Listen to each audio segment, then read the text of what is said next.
14 de enero de 2011 será la fecha en que para el mundo los pueblos del norte de África y del Medio Oriente decidieron cambiar sus costumbres políticas, incluso algunos de ellos yendo en contra de sus creencias religiosas, con tal de hacer valer sus derechos como personas. Hacia mediados de enero del año 2011 comenzó una serie de protestas y movilizaciones en Túnez que dieron con la caída del gobernante, y luego estas protestas de Túnez pasaron rápidamente a Egipto, y de Egipto pues ha tenido repercusiones en el resto de Medio Oriente y África del Norte. Esta es una situación muy compleja porque obviamente se ha empezado a generar una situación de enfrentamiento y de disputa política, digamos, que todavía no es clara, no se sabe hacia dónde va.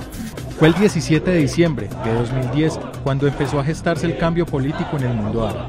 El joven Mohamed Bouazizi, de 26 años, se autoinmoló a través de las prácticas del bonzo, rociando su cuerpo con gasolina para después prenderse fuego, después de que la policía le confiscara su puesto de frutas y verduras por no disponer de un permiso de ventas ambulantes. Este sería el detonante de la crisis que hoy vive el Medio Oriente, pero no fue la única causa.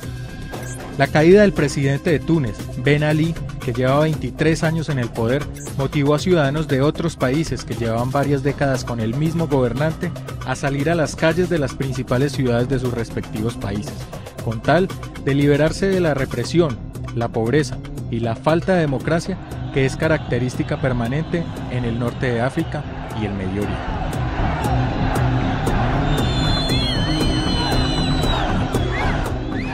Tras la caída de Ben Ali en Túnez, casi un mes después, el 11 de febrero del año en curso, y tras permanecer 29 años en el poder, Hosni Mubarak renuncia a su cargo como presidente de Egipto, debido a las constantes protestas promovidas por los jóvenes egipcios que se concentraron principalmente en la plaza de Tahrir, en la ciudad del Cairo, desde el 25 de enero, día conocido también como el Día de la Ira.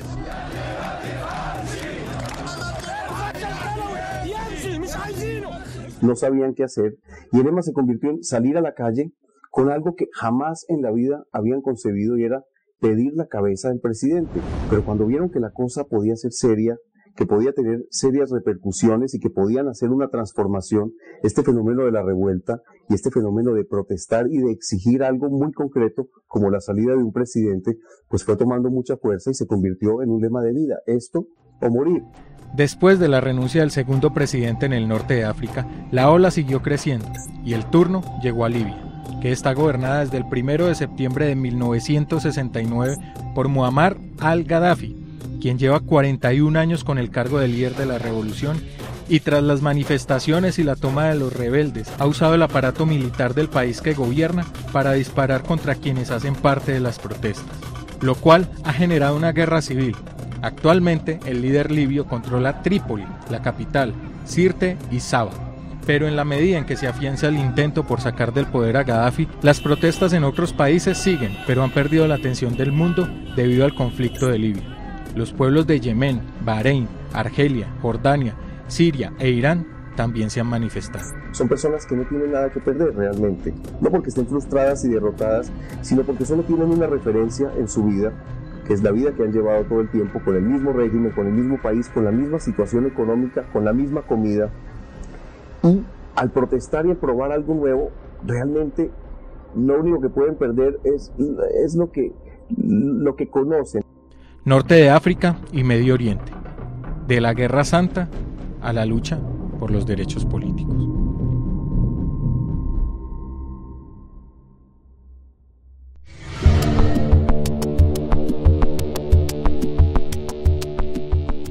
El norte de África y el Medio Oriente es un territorio que a través de la historia se ha caracterizado por ser una zona de constantes conflictos que van enmarcados en luchas religiosas, territoriales e intereses económicos de las diferentes potencias.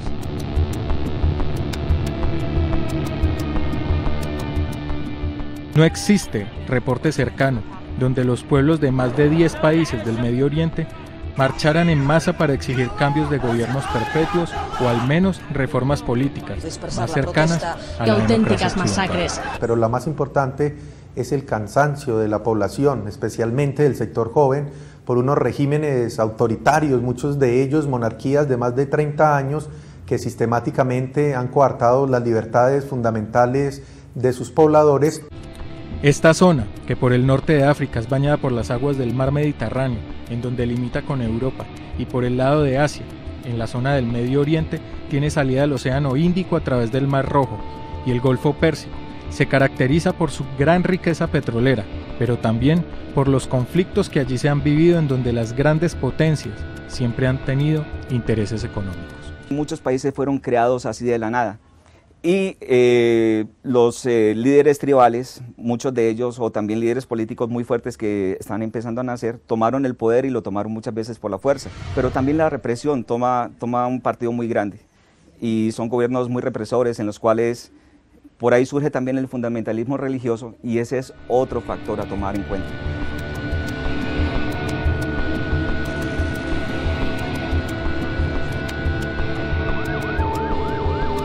Para el mundo árabe, el Islam, que es la religión mayoritaria, representa gran parte de la cohesión social. Dentro de las enseñanzas que nos da el Corán, es que la política y la religión vienen en un solo paquete. Se forman los gobiernos teocráticos. Es muy interesante señalar, por ejemplo, cómo casi que el Corán, que es un libro sagrado, se convierte no solo en un libro privado para los que siguen el Islam, sino que en muchas regiones de este mundo árabe en general se convierte casi en su constitución. En el mundo musulmán, todo lo político entra dentro de la esfera de lo religioso, es decir, hay una especie de obligatoriedad religiosa frente a los preceptos de la política, y eso ya en sí mismo genera una dificultad muy complicada sobre saber cuáles serán las tendencias o los mecanismos de institucionalización de la vida política.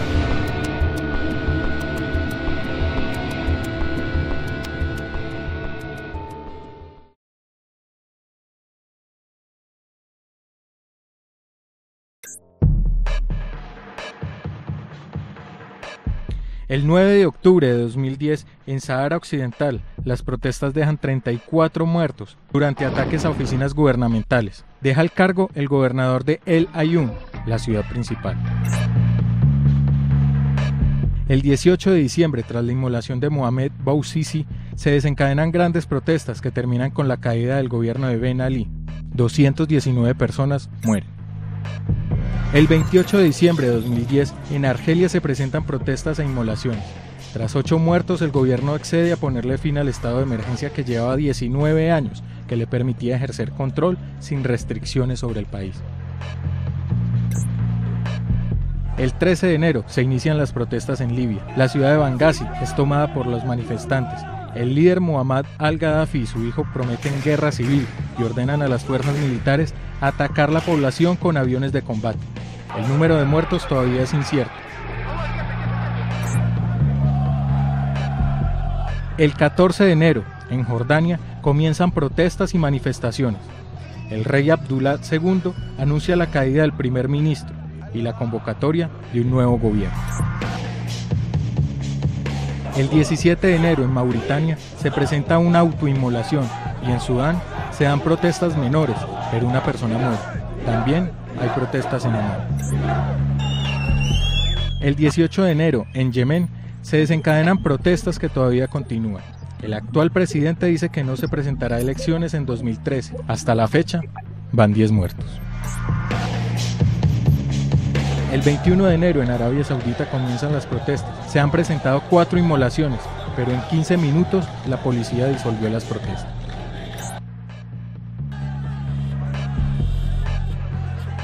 El 25 de enero en Egipto se inician las marchas junto con autoinmolaciones tras varios días de protesta y 365 muertos. El 11 de febrero, Hosni Mubarak deja la presidencia del país.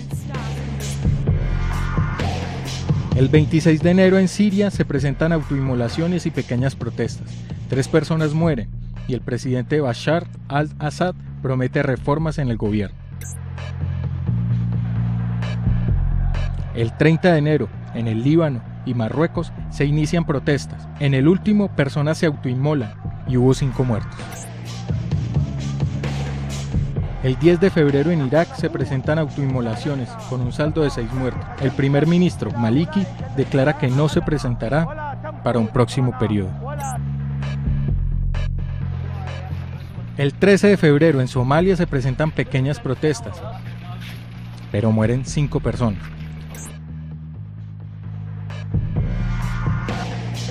El 14 de febrero, en Bahrein, se empiezan a estructurar grandes protestas que ocupan los espacios públicos del pequeño país.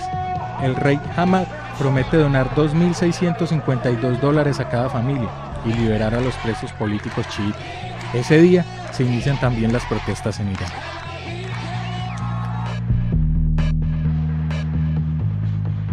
Lo que está sucediendo hoy en esta zona del norte de África y en general en el Medio Oriente es un acontecimiento histórico, no solo para la política, sino para el mundo de las relaciones internacionales. ¿Por qué? Porque está cayendo, se puede decir, la cortina árabe que mantenía a todos estos pueblos en la represión. Tras lo que sucede en el mundo árabe, ¿qué importancia tienen Túnez, Egipto, Libia, Bahrein e Irán, quienes son los que han vivido la crisis de la manera más cruda? Túnez es una de las economías más competitivas de África. Es uno de los principales socios comerciales de la Unión Europea. A diferencia de Egipto, Libia y otros países de la región, tiene un sistema democrático conformado por un jefe de Estado, un primer ministro, y posee un sistema parlamentario bicameral, que tiene 214 escaños. Es el país más progresista del Medio Oriente. Pero su último presidente, que llevaba más de 2 décadas en el poder, fue reelegido constantemente, ganando las elecciones por márgenes por encima del 80%. La última fue el 25 de octubre de 2009. Túnez va a inspirar personas no solamente en Libia, en Yemen, en Jordania y en Arabia Saudita, sino que va a tratar de despertar ese deseo de los jóvenes y ese deseo de las personas por conseguir su libertad. En 1973, Egipto junto con Siria puso en marcha la Guerra de Octubre, un ataque contra las fuerzas de ocupación israelí para recuperar parte del territorio del Sinaí. El conflicto provocó una crisis internacional entre los Estados Unidos y la antigua Unión Soviética, quienes intervinieron. Aunque la guerra terminó con una victoria militar israelí, a Sadat, presidente egipcio de la época, se le permitió recuperar luego el Sinaí a cambio de paz con Israel. Posteriormente, un soldado fundamentalista asesinó a Sadat en El Cairo en 1981.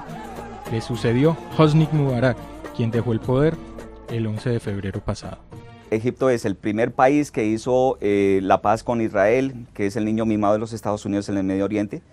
Todo lo que Israel diga, Estados Unidos manda. Lo que se espera de Egipto es que los militares que en este momento tienen el poder, pues permitan hacer una transición donde los diferentes grupos políticos y económicos y religiosos tengan una responsabilidad en el nuevo Egipto y ojalá que de allí surja una democracia que pueda mantenerse en el tiempo.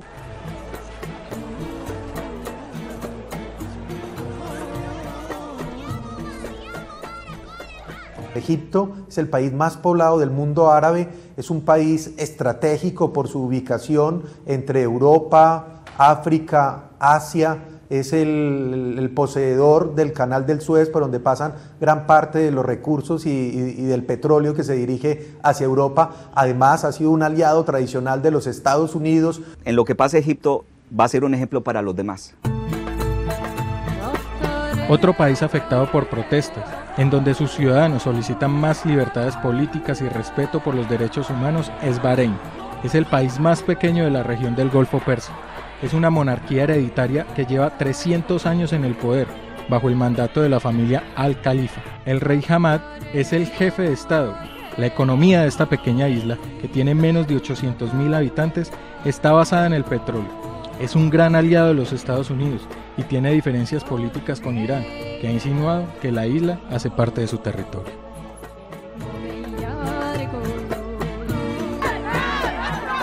En Irán, después de las elecciones de 2009, de nuevo vuelven las protestas de los manifestantes a la calle, esta vez impulsados por lo que sucede en el resto de países árabes. El sistema político de la República Islámica de Irán está basado en un líder supremo. Actualmente es el Ayatollah Ali Khamenei, quien además controla las fuerzas militares y es quien decide cuándo se declara la guerra. Luego, quien le sigue al mando es el presidente de la República. Irán está bajo la mirada del mundo entero debido a que los Estados Unidos lo incluyen en la lista de países amigos del terrorismo y lo acusa de tener fines militares con su programa nuclear, lo cual es una amenaza para los intereses de la gran potencia.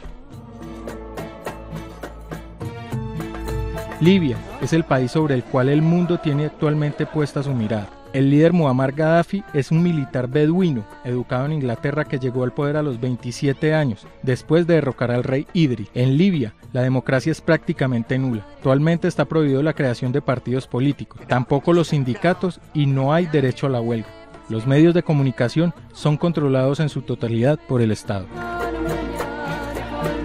Gaddafi fue acusado de promover actos terroristas, vinculado a la explosión de los vuelos 103 de Panam en Escocia y el 772 de la UTA en Nigeria. También, en una discoteca en Berlín, tras una bomba, murieron 2 soldados americanos, lo cual llevó a que Estados Unidos tomara acciones militares contra Libia. En el bombardeo a la capital, murió su hija de 15 meses. Con los ataques del 11 de septiembre, el líder libio dio un giro inesperado, condenando los ataques terroristas y buscando acercamientos con la potencia mundial. En el 2009, Libia y Estados Unidos restablecen relaciones diplomáticas y se acerca a Inglaterra. Lo que está pasando en Libia en este momento va a ser un ejemplo también para los gobiernos, sobre todo. Si a Gaddafi le funciona la represión, los demás ténganlo por seguro que van a sacar el garrote y el gas lacrimógeno, y van a sacar sus escuadrones de la muerte, y van a matar civiles. Va a haber mucha miseria. Bienvenida a la democracia. ¿A qué precio? No lo sé. Tras los hechos cometidos por el régimen de Gaddafi, los Estados Unidos, a través de la secretaria de Estado Hillary Clinton, inició una ofensiva diplomática, exigiendo la salida del líder libio del poder y movilizando tropas en el mar Mediterráneo cerca a Grecia, amenazando con una intervención militar si continúan los bombardeos contra la población. El presidente Obama también pidió la salida de Gaddafi y tomó medidas en donde sancionan a Libia económica y militarmente. En el caso de Libia, Muammar al-Gaddafi dio lugar a la creación de una especie de mezcla política muy explosiva, que es crear una especie de concepción socialista del Estado con una especie de estructura islamista de la sociedad, y eso le ha permitido mantenerse en el poder. La ONU suspendió a Libia del Consejo de Seguridad y también alista medidas en contra del gobierno tambaleante de Gaddafi. La Unión Europea adoptó sanciones como restricción a la importación de armas y congeló activos del líder libio. Creo que aquí quedan afectados en primera instancia y básicamente las grandes potencias occidentales, es decir, los Estados Unidos, Gran Bretaña y la Unión Europea. Y en esa medida lo que se les va a ver afectado, y sobre todo a la Unión Europea, es un tema de fondo muy complicado, que es lo que está referido a la perspectiva de crear regímenes islamistas. We strongly condemn the use of violence in Libya. The American people extend our deepest condolences to the families and loved ones of all who've been killed and injured. The suffering and bloodshed is outrageous.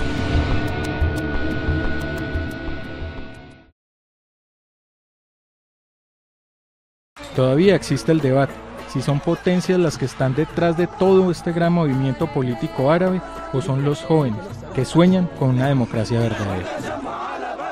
Hay muchos jóvenes que de alguna forma se han acercado más a Occidente, que quieren cambio, que quieren renovación, pues son seguidores de un Islam, pero de un Islam menos radical.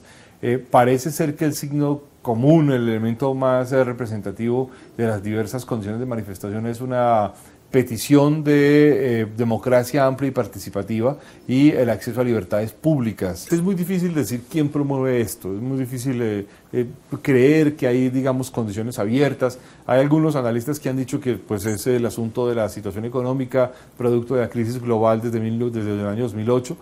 Otros dicen que es un tema de crisis económica más nuevos medios de comunicación y redes sociales. Sin embargo, en el caso de Egipto e incluso en el caso de Libia era claro que muchas personas no se movilizaron ni por Facebook ni por Twitter, sino por las llamadas de las mezquitas o por las llamadas de los diversos movilizadores y agitadores islámicos. Pero quizá uno de los más afectados en esta zona es Israel, que apoya la caída de Muammar Gaddafi en Libia, pero se opuso rotundamente a la salida de Mubarak en Egipto. La cosa es muy complicada para Israel, porque Israel en los últimos años había hecho la apuesta de que su aliado principal era Hosni Mubarak, quien ya prácticamente salió del poder. De hecho, cuando comenzaron las manifestaciones, lo que dijo la Cancillería israelí es que pues para ellos Mubarak no era Ben Ali, que había salido corriendo, y que Mubarak no iba a salir corriendo. Y en este caso a Israel le va a tocar recomenzar completamente su política exterior, redefinirla abiertamente para tratar de ubicarse en el contexto, obviamente, de lo que sucede en esta región. Primero, lo que se va a ver es un cambio fundamental dentro de la forma de ver del gobierno. En corto plazo se va a ver también una transición en cuanto a los tratados de paz entre Israel y Egipto, de pronto a ponerlos más fuertes. En corto plazo se va a ver comprometida la seguridad del pueblo palestino, porque Egipto, si pierde fuerza dentro del mundo árabe, ya no va a tener una voz para proteger al pueblo palestino. En todos estos fenómenos que se vivieron en los últimos días, o que se están viviendo incluso ahora, Israel ha sido el país más silencioso, ha sido muy discreto, porque es un país que está rodeado de enemigos reales o potenciales. Es un país que está geográficamente solo y es un país para el que cualquier transformación en sus vecinos, que mal o bien los conoce, es algo muy delicado. Y si afecta a Israel, afecta a los Estados Unidos. Y si afecta a Estados Unidos, el gran león dormido otra vez se despierta y empieza a poner sus condiciones. Y si hay guerra, nos afecta a todos. Las protestas del mundo árabe ya empiezan a incidir en la economía mundial. Las principales bolsas del mundo empiezan a mostrar caídas y los precios del petróleo se han disparado, llegando a los $120 el barril. Incluso se ha llegado a especular que el barril de petróleo puede llegar a los $200 si continúa la guerra civil en Libia y se extiende hasta Arabia Saudí e Irán. Estados Unidos tiene miedo a que haya otro bloqueo de petróleo como sucedió en 1974, en el cual no hubo una sola gota de petróleo árabe a ninguna parte del mundo, y sobre todo los Estados Unidos. Egipto es un buen productor de petróleo. Libia exporta mucho petróleo, es uno de los más grandes exportadores de petróleo. Entonces, por eso te digo, el reino de Arabia Saudita es algo que hay que tomar en cuenta. Cabe anotar que lo que suceda en el norte de África y el Medio Oriente tendrá repercusión en Estados Unidos y Europa, ya que por toda esta zona se mueve gran parte del comercio, sobre todo el del petróleo, que abastece a los países más desarrollados. Estados Unidos ha apoyado las manifestaciones una vez las manifestaciones se han puesto en marcha. Y claro, previendo de antemano la necesidad de que son regímenes que van a caer y que van a aparecer nuevos regímenes, la acción de los Estados Unidos y de la Unión Europea es establecer puentes que le permitan dialogar y establecer relaciones de forma anticipada con los nuevos regímenes y crear una condición de diálogo político que le permita establecer de forma abierta un contacto diplomático e internacional con quienes vayan a ser el nuevo régimen político. Por ahora el panorama es incierto. El mundo árabe sigue su transformación política, que ha dejado miles de muertos, sobre todo en Libia, en donde quien se rehúsa a seguir órdenes del régimen es ejecutado, repitiendo lo que muchas veces la historia nos ha enseñado. Para ser libres hay que derramar mucha sangre.